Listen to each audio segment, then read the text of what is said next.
但是我不能答应。你死，那活着的谭从此以后就别认我这个大哥。浪迹江湖，难道大哥不懂？ Hai, selamat datang di channel Sinema kita. Kumaha dalamang lur. Semoga dulur semua dalam keadaan sehat walafiat. Amin ya robbal alamin. Pada kali ini Mimin akan mereview film The Heroes Wu Yuanjia episode yang kedua.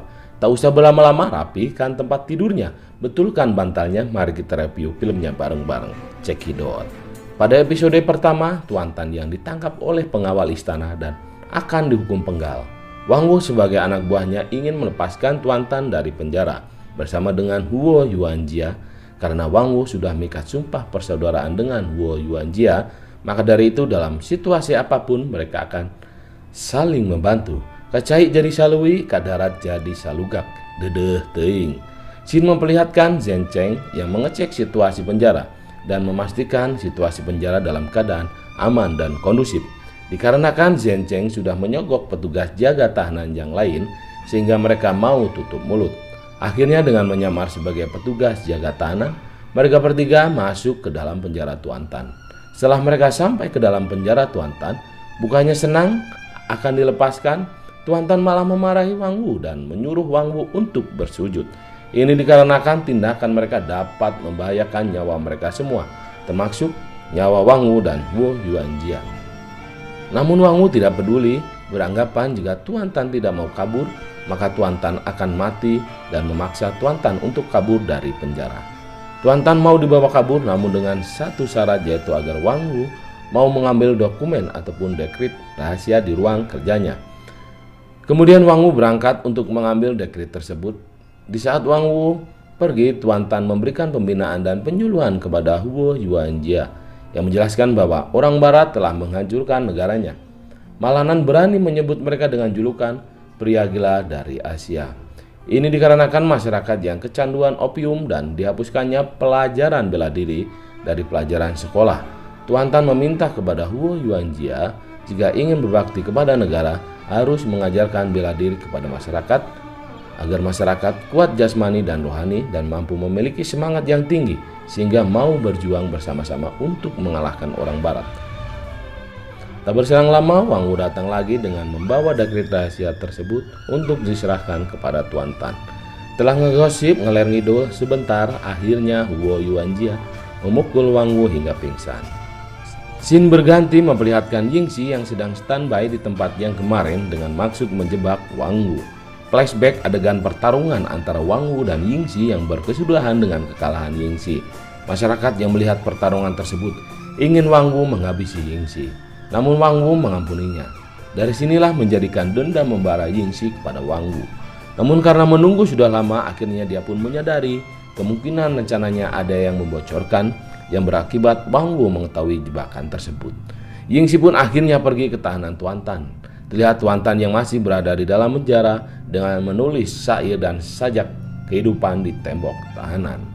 Xin berganti terlihat Huo Yuanjia membawa pergi Wang Wu dengan sebuah kuda. Huo Yuanjia mengingat kembali materi bimbingan dan penyuluhan dari Tuan Tan.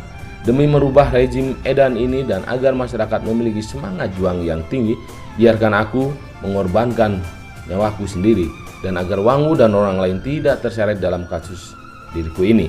Hal inilah yang menjadikan alasan Huo Yuanjia memukul Wang Wu hingga pingsan. Hal ini diharapkan Tuan Tan agar generasi selanjutnya mampu mengartikan pengorbanan Tuan Tan dan mau menjadikan ataupun melanjutkan perjuangan bangsa. Esok harinya di tempat eksekusi terlihat Tuan Tan beserta yang lainnya dibawa oleh pengawal istana untuk diberikan hukuman penggal. Terlihat Yingxi beserta pejabat istana menjadi panitia penjagalan ex-pejabat tersebut. Huo Yuanjia yang turut serta menyaksikan eksekusi tersebut terlihat ketar-ketir, was-was, malang-mang melumung karena pejabat yang dia banggakan tersebut akan segera meregangkan nyawanya di tangan algojo istana. Wang Wu yang diikat di rumah Huo Yuanjia pun dapat melepaskan ikatan tersebut serta berlari menuju tempat eksekusi Tuan Tan. Huo Yuanjia meminta Tuan Tan untuk memberikan sambutan 1-2 patah kata untuk para hadirin. Tuan Tan mengatakan ingin melenyapkan segala pelaku kejahatan, curanmor dan begal. yang akhir-akhir ini marak terjadi. Namun hal tersebut tidak mampu dia lakukan karena tugas tersebut adalah tugas kepolisian Republik Indonesia sesuai dengan Undang-Undang Nomor 2 Tahun 2002. Eksekusi pun akan segera dimulai. Para algojo yang diberikan tugas segera mengambil ancang-ancang untuk segera melakukan penjagalan. Para tahanan pun ditebas kepalanya tanpa ampun. Para hadirin dan hadirat yang nampak hadir sangat bersedih menyaksikan eksekusi tersebut. Ditemani oleh hujan yang mengguyur, Wang Wu sampai ke lokasi dengan berlari sambil berkata, "Kepada langit mendung, aku meminta agar hujan segera memandikan jiwa-jiwa yang dirundung resah, menghanyutkan sampah-sampah di hati yang gundah." Acara eksekusi telah selesai. Wang Wu hanya bisa melihat darah dari Tuan Tan. Wang Wu sangat bersedih atas kejadian tersebut.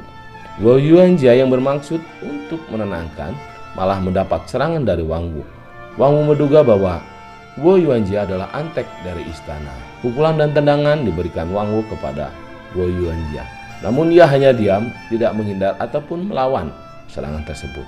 Ia menjelaskan bahwa ini semua adalah perintah dari Tuan Tan agar Wang Wu tidak ikut terseret dalam permasalahannya. Namun Wang Wu tidak mempercayainya serta terus-menerus menyerang Guo Yuanjia. Murid Guo Yuanjia yang datang dan menyaksikan kejadian tersebut ingin membantu Guo Yuanjia, namun dilarang karena ini adalah masalah mereka berdua. Di saat Wang Wu ingin mengakhiri hidupnya, dia pun mencabut pedang dan akan menebas leher Guo Yuanjia. Namun hal tersebut tidak jadi dilakukan dan hanya mencabut sumpah persaudaraan mereka berdua. Kemudian Wang Wu meninggalkan Guo Yuanjia masih dengan ditemani guyuran hujan.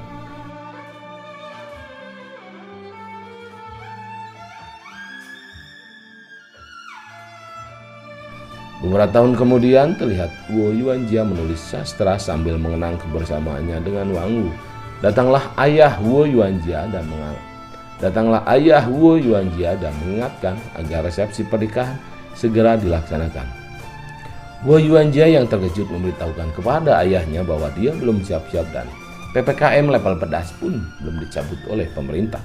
Dikhawatirkan jika menggelar hajatan akan dibubarkan oleh petugas gugus COVID. Namun ayahnya menjelaskan tidak ada raramaian ataupun menanggap organ tunggal ataupun singa Depok. Kita hanya orang Jepang saja. Akhirnya Guo Yuanjia maklum dan menyetujui pernikahan tersebut. Di saat pernikahan akan segera dilaksanakan, datanglah sosok pria misterius membawa bok serta membawa senjata. Lalu dengan tiba-tiba menyerang Guo Yuanjia. Akhirnya pertempuran pun terjadi. Di saat pria misterius tersebut dihajar habis-habisan dari mulai uppercut, jab, serta pukulan-pukulan yang lainnya sebelum dia TKO, akhirnya dia memberitahukan bahwa dia adalah murid dari Guo Yuanjia yang menimba ilmu ke luar negeri selama 6 tahun yang lalu. Dia bernama Wang Fa dan film pun bersambung. Demikian review film Heroes Guo Yuanjia episode kedua. Saksikan terus review film Guo Yuanjia episode 3 dan film-film lainnya hanya di channel Sinema kita. Cukup sekian dari Mimin, sampai berjumpa di lain kesempatan. Wassalamualaikum warahmatullahi wabarakatuh. Sampai jumpa.